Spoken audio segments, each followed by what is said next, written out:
और अपने आप में गुरु को स्थापन करने की क्रिया का प्रारंभ होता है दीक्षा, और अंतिम स्थिति बनती है जब पूर्ण रूप से गुरुमय हो जाता है।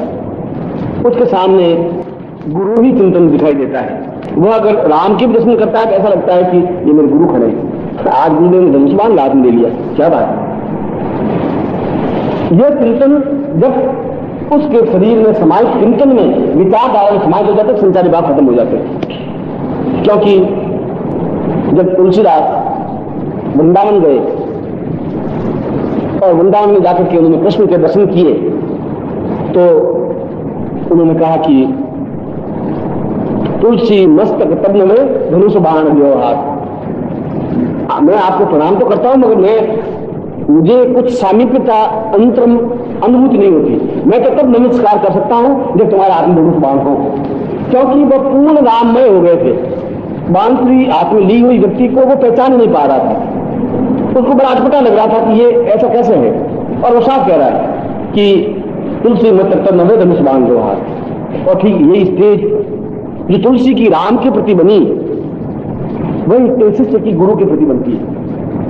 क्योंकि वह जब उस राम की मूर्ति के दर्शन करता है तब भी उसको वही गुरु का चेहरा दिखाई देता है, वह गुरु का शरीर। आज तो बिल्कुल नए वेश में पीताम्बर पहने हुए हैं गुरु, और आज तो बड़े प्रसन्न मुद्रा में है।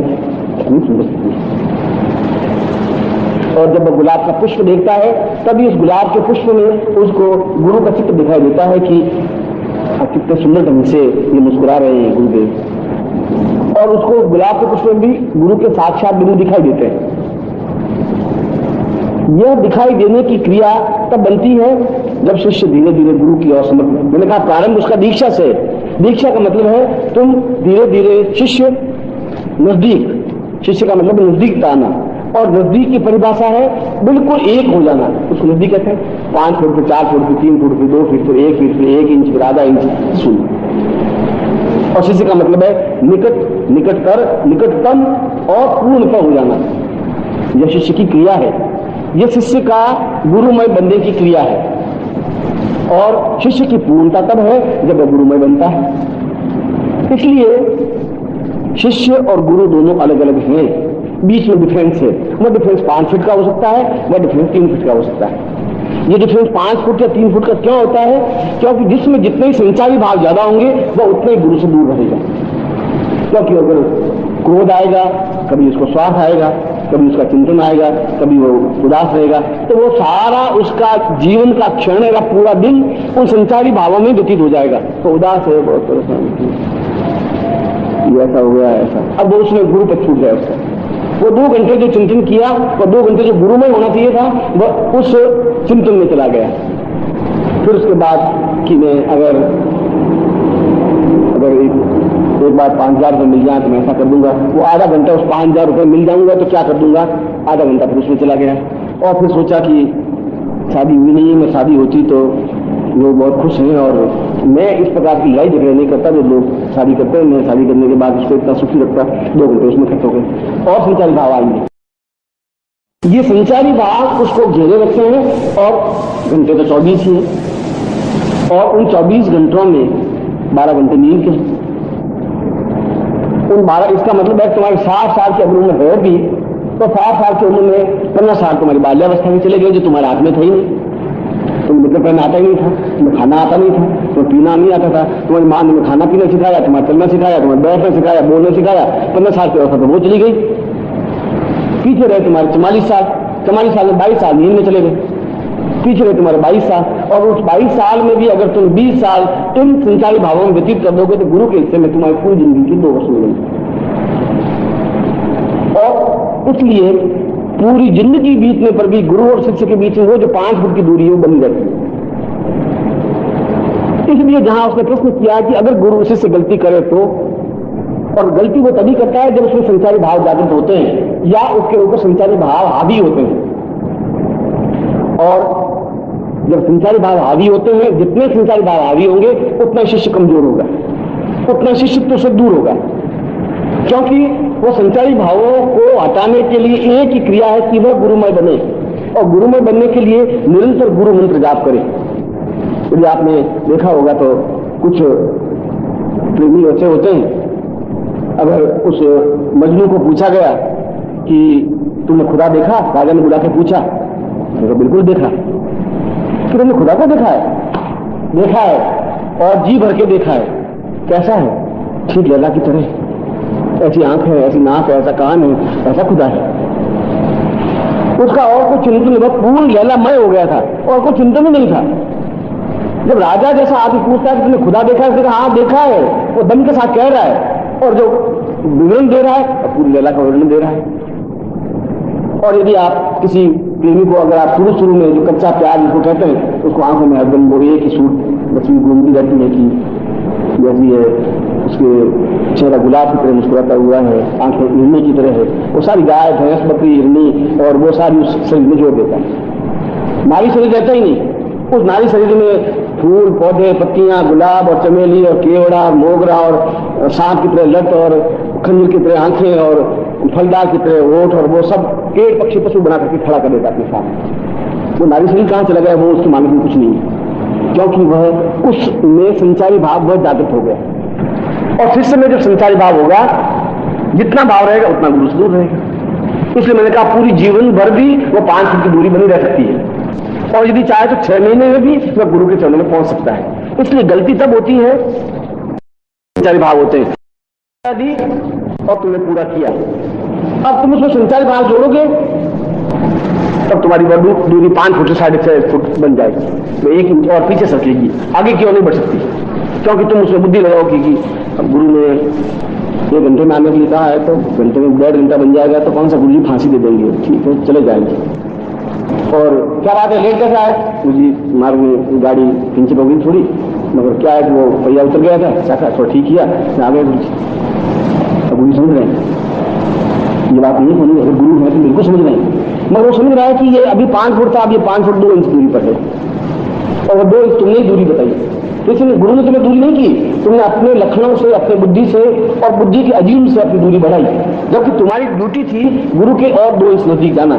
और तुम्हें कहा ये काम करना है तो वह तुम्हें काम करना ही है, क्योंकि गुरु को ज्यादा मालूम है कि तुम्हें अपने नजदीक लाने में उसको क्या करना है।